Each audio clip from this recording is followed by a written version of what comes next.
भौतिक अनुभवों सुख दुख का प्रभाव पड़ता है और बुद्धि मन के विचार का लक्षण है। तो हमने पहले ही बताया कि लोगों का जो है मन ही वास्तव में सुख दुख का कारण है। कृष्णा कृष्णा कृष्णा हरे हरे, हरे राम राम राम हरे हरे, हरे कृष्णा कृष्णा कृष्णा हरे हरे, हरे राम राम राम हरे हरे। तो बहुत ही सुंदर भगवान की जो कथाएं हैं चल रही हैं, अभी और भी बहुत सुंदर सुंदर कथाएं आएंगी। और यहाँ का जो परिवेश है, जिस प्रकार से गांव की माताएं प्रभु जी सब आ नहीं पाते, हमने पहले ही कहा था कि ये जगह वास्तव में उपयुक्त नहीं है। जगह तो होना चाहिए गांव में जहाँ पर लोग चलते चलते भी आ जाए।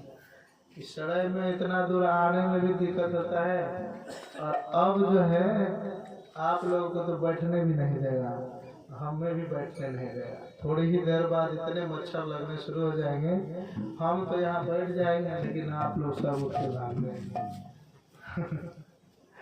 तो जब भी ऐसे कुछ कार्य हो तो गांव में ही विचार करके रखिए जहाँ पे सबका कल्याण हो। अब यहाँ से लाउड स्पीकर भी लगा है तो उतना दूर आवाज नहीं जाता है। गांव के बीच में रहे तो कम से कम चारों तरफ गांव में तो सुनाई दे, जो नहीं आ पाते हैं वो उनका भी लाभ हो जाए। इसलिए भगवान की कृपा से जब भी कथा ऐसा हो तो गांव में आप लोग रखिए। मैं तो पहले ही बोला था कि गांव में रखेंगे तो सबका कल्याण होगा, लेकिन कुछ लोगों ने बोला कि यहाँ प्रचार कर दिए हैं तो यही ना होना चाहिए, अब गांव में करेंगे तो लोग बेइज्जत कर देंगे।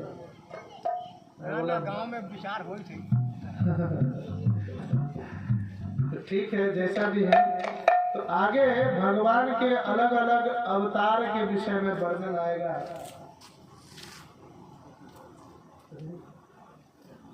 और भगवान की अलग अलग कथाएं आपको और रोचक बनाएंगी। इसमें केवल सृष्टि कैसे रचना हुई, भगवान के विश्व रूप के विषय में जो है सो वर्णन हुआ।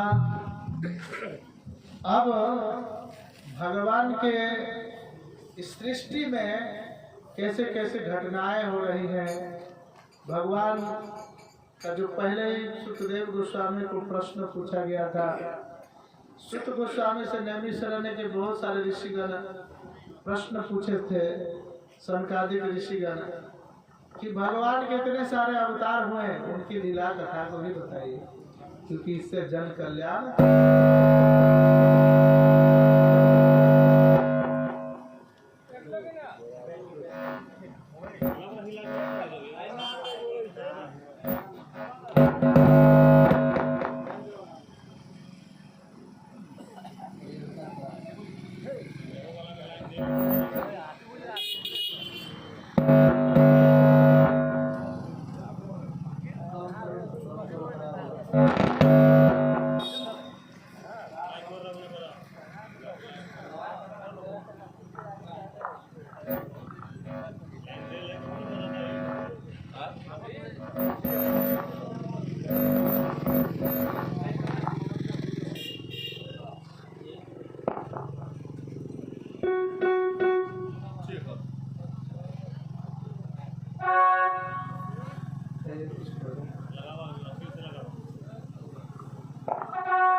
हरे कृष्णा हरि बोल।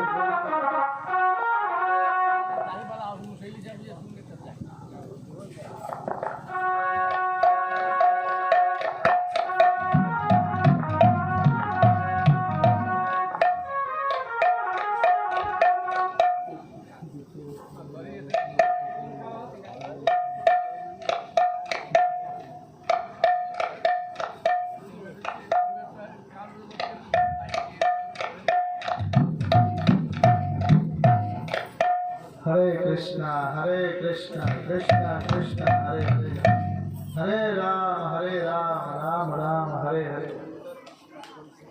तो अभी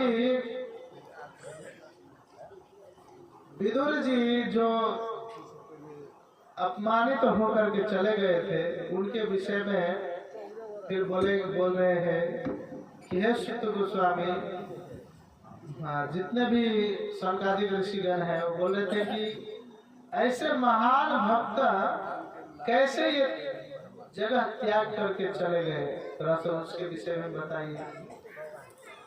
तो कहते हैं कि जब युद्ध हो रहा था उससे पहले ये घटनाएं घटी कि कुरुक्षेत्र के युद्ध स्थल का जो पूरा बन रहा था कि युद्ध होगा या कैसे होगा, तो भगवान श्री कृष्ण प्रश्न पूछ रहे हैं शौनकादिक ऋषिगण कि आप बताइए, ऐसा विदुर भक्त जिसके घर में भगवान अपना घर मान करके सीधे घुस जाया करते थे, चले जाया करते थे, वो दूसरे का घर नहीं मानते थे, विदुर के घर को। यहाँ तक कि जो दुर्योधन था, भगवान जब आए शांति दूत बन करके तो 56 भोग बना करके रखा था, लेकिन भगवान उसके 56 भोग को देखे भी नहीं, विदुर के घर में ऐसे घुस गए जैसे उनका अपना घर हो, और जा करके काकी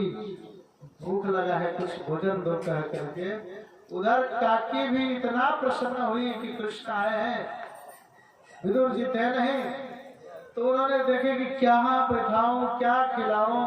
इस प्रसन्नता में उन्होंने कभी मछिया दे, कभी बिस्तर पर बैठाए, कभी क्या, तो उनको संतुष्टि नहीं हो रही थी। तो भगवान बोले कोई बात नहीं है, आप कुछ खाने के लिए लाओ, भूख लगा है, इधर ही बैठता हूँ। तो पलंग पर तो बैठ गए, लेकिन जब वो लेकर के आई तो कुछ भी उसके घर में उस समय था नहीं, तो उधर से केला लेकर के आए, और वो केला का जो है छिलका खिला रही थी प्रेम से, गुदा फेंक दे रही थी। इस प्रकार से भगवान छिलका नहीं आनंद ले रहे थे, एक भक्त के भाव। जब उधर से आते हैं हमारे विदुर जी तो कहते हैं, अरे अरे क्या कर रही हो, छिलका खिला रही हो और सारे केला फेंक रही हो। तो उन्होंने बोला लाओ मैं खिलाता हूँ केशव को।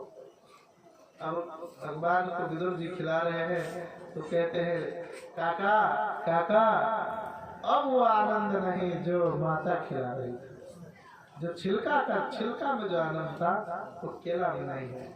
तो कहते हैं प्रभु आप भी बड़े ही महान हैं, जिस केला के गुद्दा को खा करके लोग प्रसन्न होते हैं, आपको उसमें प्रसन्नता नहीं, छिलका में प्रसन्नता है। इसीलिए तो आपको भक्त वत्सल कहते हैं लोग, या भक्त के भाव में बह जाते हैं। आप सार को देखते हैं, भक्त के भाव को देखते हैं, आप भक्त के गुण और अवगुण को नहीं देखते। फिर वहां से कहते हैं विदुर जी सब कुछ तो जानते ही थे, जब राज्यसभा में भगवान आते हैं शांति दूत बन करके, तो शांति प्रस्ताव रखते हुए कहते हैं इन लोगों को कम से कम 5 गांव दे दो। पहले तो बोलते पूरा राज्य ही जिनका है वापस करो, तो कहते ये तो संभव नहीं। बोले ठीक है, और युद्ध रोकना चाहते हो तो कम से कम 5 गांव दे दो। तो दुर्योधन तो कहता है सूर्य के नोक के बराबर भी कुछ नहीं दूंगा। तो कहते ठीक है। फिर भी एक महामंत्री होने के नाते विदुर जी को बुलाया जाता है, और विदुर जी कहते हैं कि हे केशव, ये लोग अंधे हो चुके हैं, ये तो धृतराष्ट्र अंधा है ही, इन्हें अपने पुत्र के अवगुणों को दिखाई नहीं देता, और इनको रोकने के बजाय बढ़ावा देता है।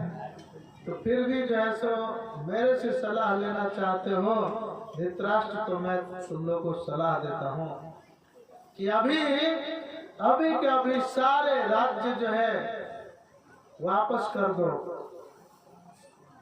ये आपके द्वारा किए गए पाप को, अत्याचारों को भी, जो कि उसे नहीं सहना चाहिए, उसको भी युधिष्ठिर महाराज सब सह रहे हैं। और इतना ही नहीं, ऐसा मत सोचो कि उसके पास बल नहीं है। अरे भीम अकेले ही तुम सभी को देख लेगा, इतना बल है भीम के पास। लेकिन उसके भाई के द्वारा रोके जाने पर रुका हुआ है। तो जब ये बात सुनता है तो दुर्योधन एकदम बौखला जाता है और कहता है इसको तुरंत इस राज्य से ही वापस निकालो। ऐसा नमक हलाल को यहाँ रख के कोई फायदा नहीं। खाता तो है, हमारा रोटी हमारे टुकड़ों पर पलता है, लेकिन गुणगान युधिष्ठिर महाराज का करता है। इसको तो अभी का अभी निकाल दो। तो जब ये बात इतना अपमान सुनता है तो विदुर जी वहां से चले जाते हैं राज्य छोड़ करके। और वो जानते हैं महाभारत अब निश्चित है और युद्ध भी निश्चित है। इस प्रकार से जाते हैं निकल करके, फिर कहते हैं तू कहाँ गए विदुर जी। तो विदुर जी जो है सो घूमते हुए सारे तीर्थ स्थानों में भ्रमण करते हुए जो है सो आते हैं द्वारकापुरी।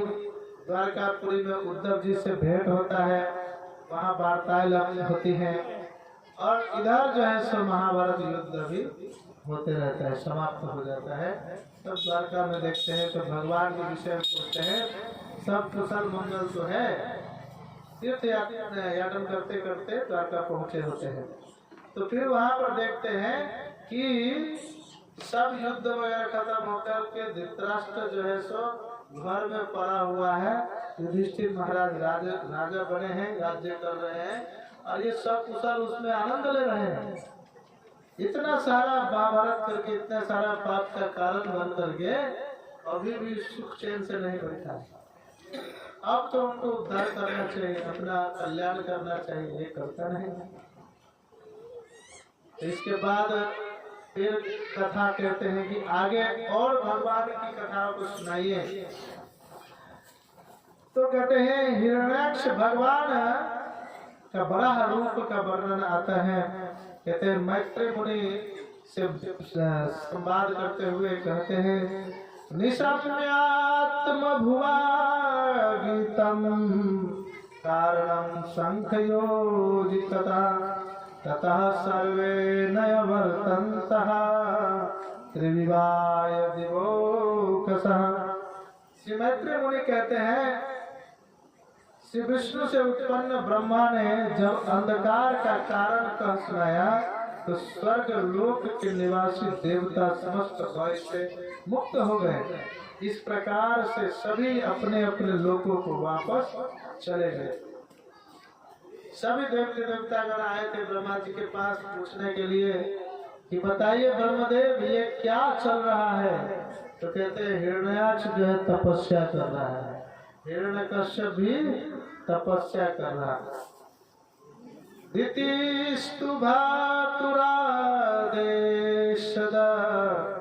तपस्या परिसंकिनी पूर्णे वर्षते साधवी पुत्रो प्रसूवेयमो।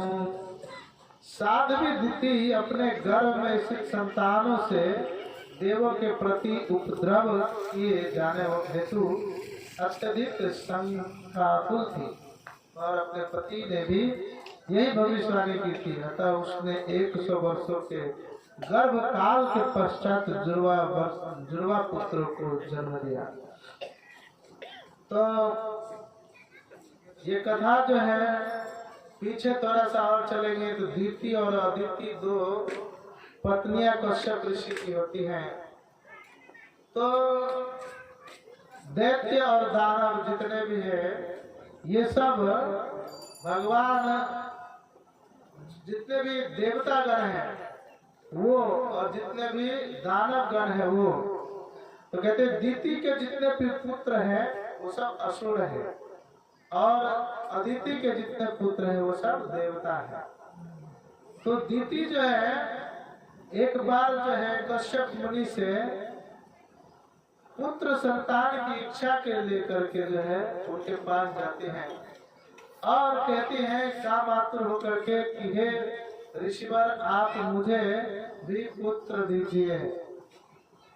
अदिति इतने सारे पुत्र दिए हुए हैं, सब देवता हैं, सब उनके जय जयकार करते हैं, गुणगान करते हैं, लेकिन मेरे पुत्र का कोई गुणगान नहीं करता।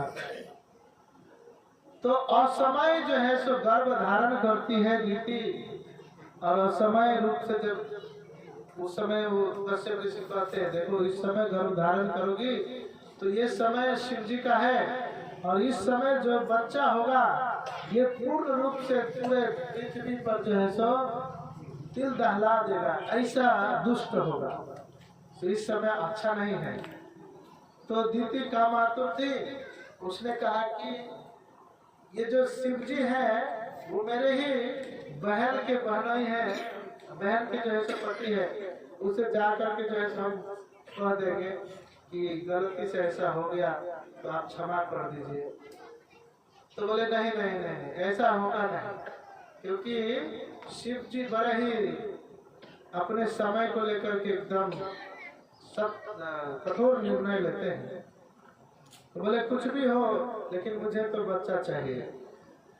तो असमय जो है सो गर्भ धारण करने के कारण अब उनके गर्भ में जब गर्भ धारण हो जाता है तो दीति को कश्यप ऋषि कहते हैं कि देखो तुम्हारा ये जो पुत्र होगा ये पूरे पृथ्वी को रुला देगा, और यहाँ पर इतने अत्याचार करेगा, इतने पाप को बढ़ाएगा जो देखते देखते जो है सो सभी रोने लगेंगे इसके कहर से। ये तो घबरा जाती है कि अब क्या होगा।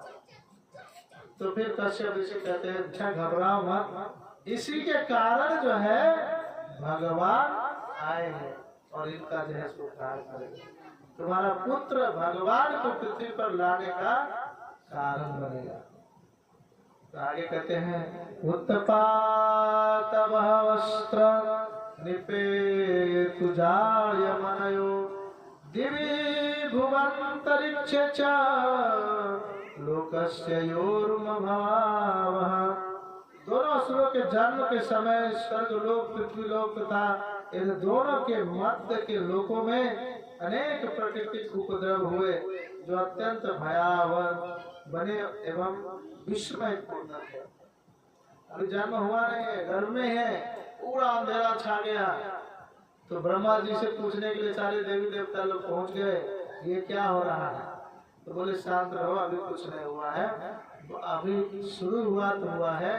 दीति के गर्भ में दो असुर आए हैं, और दो असुर ये कोई असुर नहीं है, ये स्वयं भगवान के दो द्वारपाल हैं, और ये दोनों जो है भगवान को यहाँ पर खींच करके तुम्हारे धरती पर लेकर के आएगा, यहीं पर लीला करेंगे भगवान।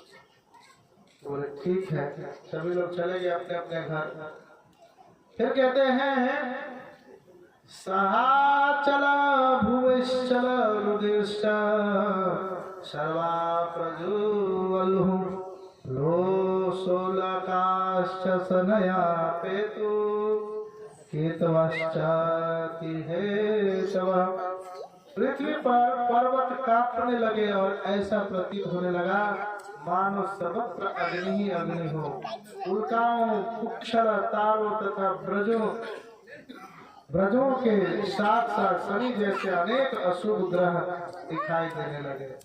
तो जब असुर आएंगे तो अशुभ लक्षण ही दिखाई दे, शुभ लक्षण थोड़ी दिखाई दे। बारंबार साय साय करती तथा विशाल वृक्षों की उखाड़ती हुई अत्यंत दुस्सह स्पर्शी हवाएं बहने लगी। उस समय आंधी उनकी सेनाएं और धूल के मेघ उनकी ध्वजाएं लग रहे थे। ये दोनों हिरण्यकश्यप और हिरण्याक्ष का अभी जन्म होने वाला है। तो कहते हैं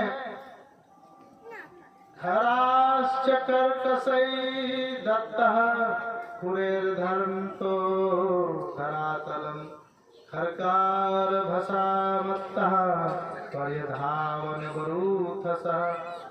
हे विदुर जी, झुंड के झुंड गधे और कठोर खुरों से पृथ्वी पर प्रहार करते हुए इधर जोर जोर से रेंगते हुए इधर उधर दौड़ने लगे।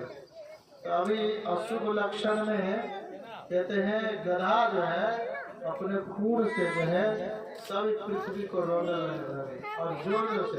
अभी कोई कोयल बोलता है तो शुभ माना जाता है ना, फल फूल का समय आ रहा है। अब गधा बोले तो उसका क्या अर्थ है, तो बोलते जरूर कुछ न कुछ अशुभ होने वाला है। कुत्ता रोए तो क्या मतलब है, कुछ न कुछ अशुभ होने वाला है। तो ये सारे अशुभ लक्षण सब जो है दिखाई देने लगे। तो इस प्रकार से सभी लोग समझ गए कि अब हिरण्याक्ष और हिरण्यकश्यप का जन्म होने वाला है। हिरण्याक्षो अनुजस्तस्य प्रिया प्रतिकुकृत दन्वनहं जरापानिर्दिवं यतो युयुत्सुमृगश्यनरवणम्। अब ये सब तो जान करके दीति चुटी वो 1000 वर्षों तक जो है सो जन्म ही नहीं देता, और ये निकलेगा गर्भ से तो सबको कहर जाएगा, पूरा पृथ्वी को जो है सो रुला देगा। इसलिए बोले इसको जन्म ही नहीं देना। लेकिन कश्यप जी बोले नहीं नहीं, जन्म दो, क्योंकि इसका भी तो अंत निश्चित है और भगवान को बुलाएगा, भगवान को न्योता देगा। तो फिर उन्होंने प्रसव किया। तो उनका छोटा भाई हिरण्याक्ष अपने कार्यों से अपने अग्रज भ्राता को प्रसन्न रखने हेतु सदैव तत्पर रहता था। हिरण्यकश्यप को प्रसन्न रखने के उद्देश्य से ही उसने अपने कंधे पर गदा रखी और लड़ने की इच्छा से पूरे ब्रह्मांड में घूमने लगा। तो हिरण्यकश्यप पहले जन्म लिया, बाद में हिरण्याक्ष। तो हिरण्याक्ष छोटा भाई सोचा अपने भ्राता को प्रसन्न करूं, तो कैसे करूं, तो गदा रखा और अपने आप को इतना बलशाली कह करके चारों तरफ गदा लेके घूम रहा था। युद्ध करूंगा, किसको मारूं, किसको क्या करूं। अब असुर का दिमाग तो ऐसे ही होता है ना। यहाँ पर भी बहुत सारे लोग ऐसे असुर होंगे, भागवत कथा में विघ्न डालने का सोचते रहते हैं। कल मैंने सुना इधर भी तेल चुरा लिया, अब उसका दिमाग में क्या जा रहा है, 1 ही लीटर तो तेल था, न उसको उसमें दारू मिलेगा न उसमें कुछ उसको मिलेगा प्रसन्नता। कितना रुपया में बेचेगा, 1 लीटर होता तो भी 100 रुपया मिलता। 100 रुपया में क्या आता है, सब्जी भी नहीं खरीद सकता। ये वही लोग होंगे जो थोड़ा सा गांजा धतूरा सब पीते रहते हैं, चुराने के लिए ही उपद्रव करते हैं। तो ये हिरण्याक्ष जैसा है। हिरण्याक्ष दर दर गदा लेके ढूंढ रहा है किसको मारूं, क्या करूं, किस कहाँ पर उपद्रव करूं, मतलब मारपीट करने का खोजते रहते हैं। जड़ कहाँ से कोई बोले खाली, जिसके बाद कोई झगड़ा होना जिससे। ऐसे ही जैसे हिरण्यकश्यप चारों तरफ घूम रहे हैं। हिरण्याक्ष की मानसिकता को नियंत्रित कर पाना कठिन था। उसके पैरों में सोने के नुपुर की झनकार हो रही थी, उसके गले में विशाल माला सुशोभित थी और वह अपनी विशाल गदा को अपने एक कंधे पर धारण किए हुए था। उसके मनोबल, शारीरिक बल तथा ब्रह्मा द्वारा प्राप्त वरदान ने उसे दम्भी बना दिया था। उसे न तो किसी से अपनी मृत्यु का भय था और न ही उस पर किसी का अंकुश था, अतः देवता उसे देखकर ही भयभीत हो उठे थे। अपने आप को उसी प्रकार पीछा छिपा लेते जिस प्रकार गरुड़ के भय से सर्प छिप जाता। अब ये जब गदा लेके चारों तरफ घूम रहा है, जितने भी देवी देवता लोग थे सोचे ब्रह्मा जी से वरदान मांग लिया है, अब इसको हराना तो मुश्किल है। तो जब इसको देखे तो ऐसे ही छिप जाए कहीं न कहीं।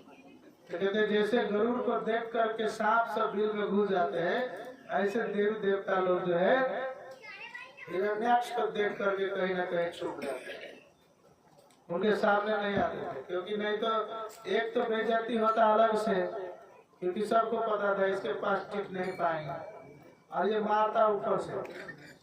एक तो जीतते नहीं तो बेइज्जती ही होता, देवता है काहे का कहला रहे, ऊपर से मार तो खाना ही पड़ता। इसलिए सभी भाग जाते थे। सबए तिरोहितान् दृष्ट्वा मनसा स्वेन दैत्यराष्ट्र सेन्द्रान् देवगणा शिरा शिवा पश्यन् वयनद भृशम। पहले अपनी शक्ति के मद से चूर रहने वाले इंद्र तथा अन्य देवताओं को अपने समक्ष न पाकर तथा यह देखकर कि उसकी शक्ति के सम्मुख वे सभी छिप गए हैं, उस दैत्यराज ने जोर से गर्जना की। अब कोई आए लड़ने के लिए तो लड़ाई करे। अब देखे कि जब भाग जाए पूरा सब तरफ छोड़ करके, तब तो वो एकदम और मदान हो गया कि मेरे सामने में कोई टिक नहीं पा रहा है, कोई आ नहीं रहा है, मतलब मैं बहुत बड़ा शक्तिशाली हो गया।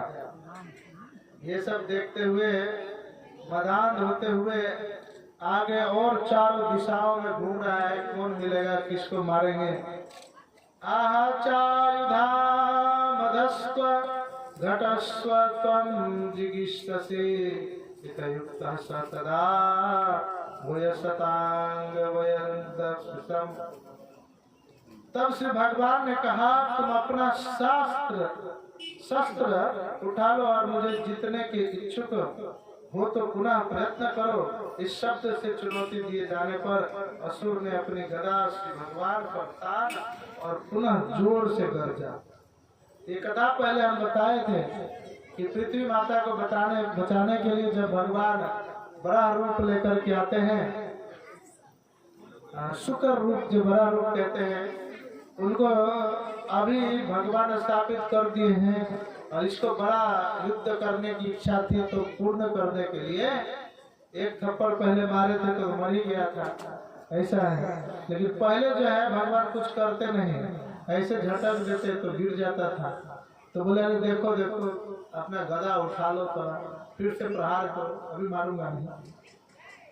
तां सापततिं वृक्षया भगवान संवस्थिता जग्राह लीलया प्राप्तं गुरुनमानिव प्रणमद्गीतम्। जब भगवान ने गदा को अपनी ओर आते देखा तो वे वहीं पर दृढ़ता पूर्वक खड़े रहे और उसे अनायास उसी प्रकार पकड़ लिया जिस प्रकार पक्षीराज गरुड़ किसी सर्प को पकड़ लेता है। कह करके कि अरे उठाओ गदा, मारो मुझको। भगवान उसको ऐसे खेल रहे हैं जैसे चूहा को बिल्ली पकड़ करके उठा देती है, पटक देती है, फिर जो है सो छोड़ देती है, भागने लगता है तो पुनः आगे जाकर के पकड़ लेती है, फिर फेंकती है। तो उछाल के जिस प्रकार से बिल्ली चूहा को मरने नहीं देती है लेकिन खेलते रहती है, उसी प्रकार से हिरण्याक्ष को भी भगवान खेल रहे हैं।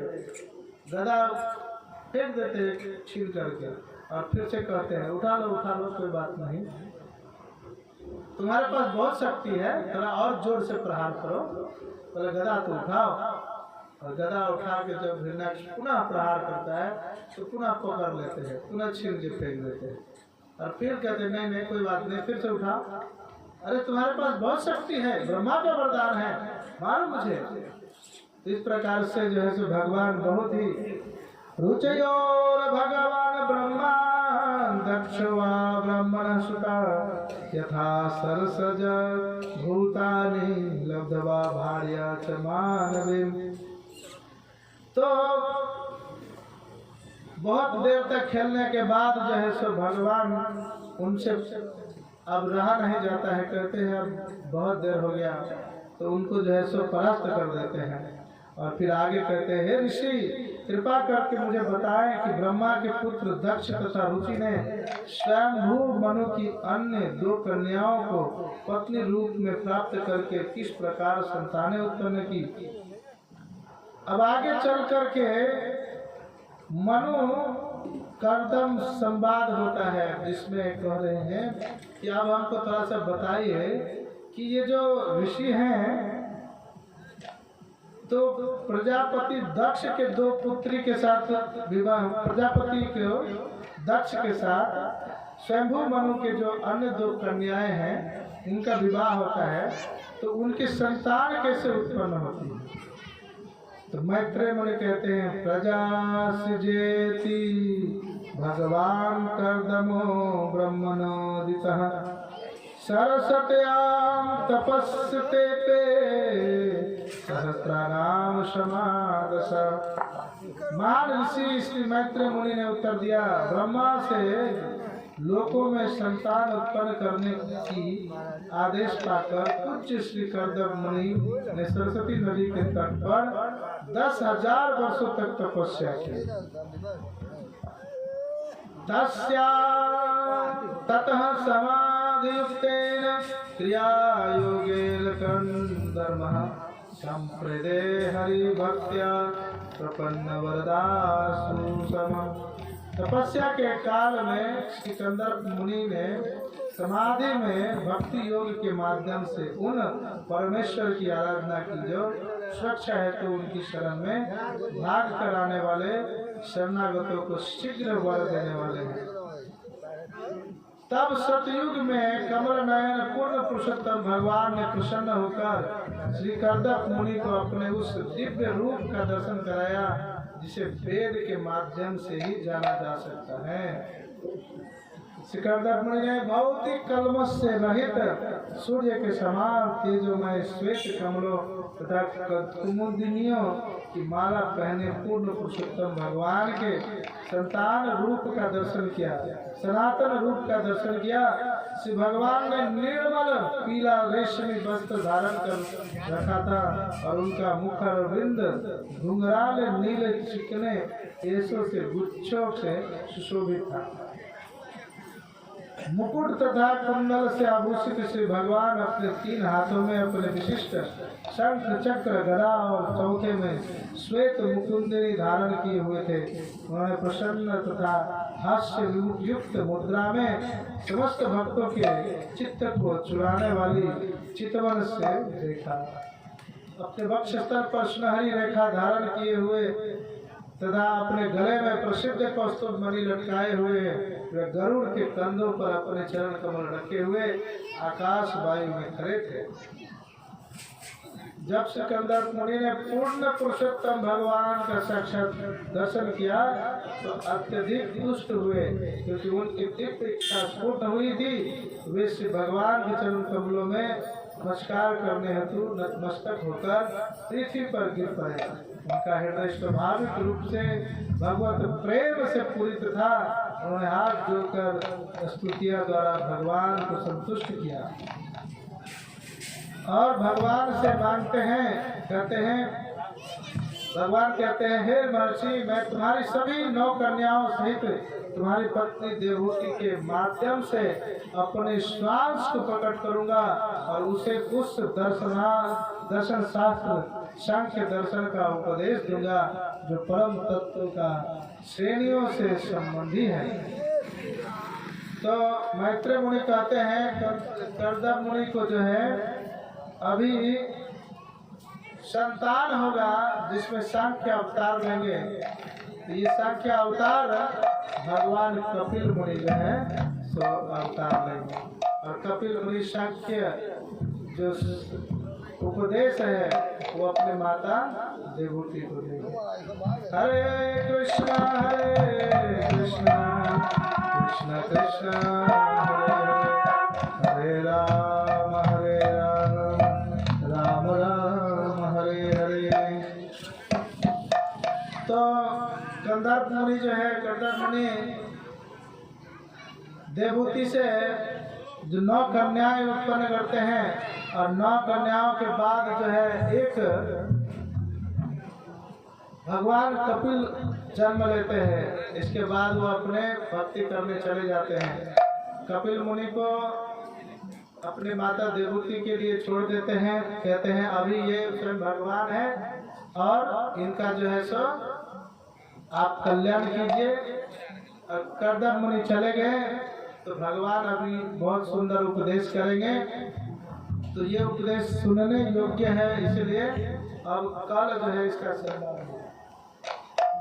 हरे कृष्ण।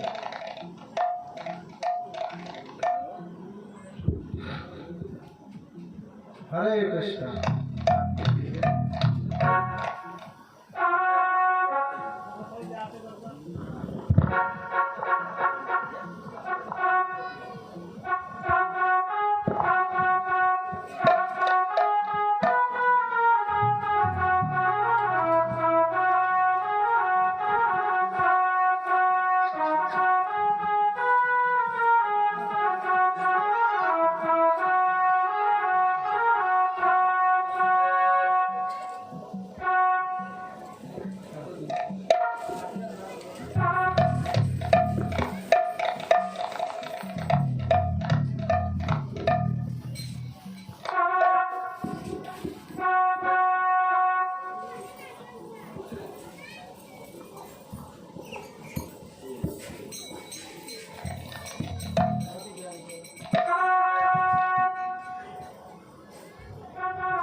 हरे कृष्णा कृष्णा कृष्णा हरे हरे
संकीर्तन की श्री भागवत भगवान की गौर प्रेमानंद। हरे कृष्ण। बकैया गाँव में 50 रुपया न पड़े आपके 30 में भेल रही तो बाबू बोरा में ढेवा फंसा दिली आपको कौन गाँव ही है चल चल इहन भारी अथी जग 3 लोग के जग 10 रुपया 50 रुपया 200 50 से न करते तो कथी कर चलू ना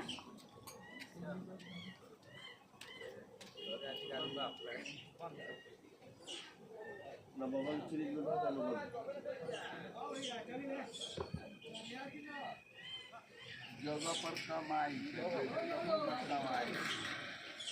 आज छोड़ी में कमाई करते तब तक बुढ़िया में कमाई कौन गए के पूछ सबके समय हो गए कि पूछे वाला व्यापारी लागे वाला अब में कन्या के